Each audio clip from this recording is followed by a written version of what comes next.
we did a thing. If anyone wants to get into sort of like learning a little bit of machine learning and then get into AI, there is a Python library called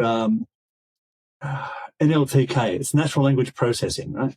So basically what AI does to it tokenizes things. It takes out words, sentences, and breaks them into tokens, and builds matrices on that. So what we used that NLTK and gave it like 30 sentences that described fraud, and then pointed it at like 1 million call center transactions.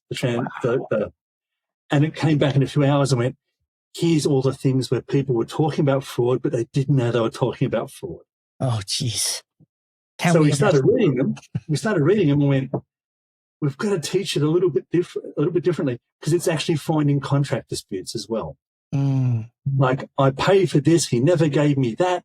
It says so in the documents, so it was a contract dispute. So I was like, that's not really fraud, but it was getting really good. And we've also done a little bit around that. It's a kind of fraud if you were to go into the classic sense of it. Like, it could go wrong. It's only been fed this information that doesn't have all these intricacies. Well, exactly. Yeah. We just had to teach it more, but we only had to give it 30 sentences. Right. And what it did, it took 10 to one side, taught itself off 20, then read those 10 and said, would we have agreed with the human that wrote those? Oh, we did. So we're now learnt. And then it went attacked.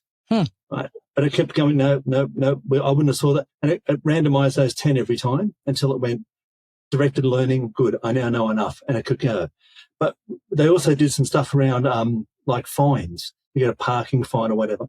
Why chase a guy who's virtually homeless? So they started teaching it how to recognize people to chase.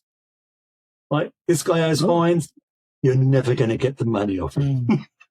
Just cancel his driver's license and leave him alone. That's enough.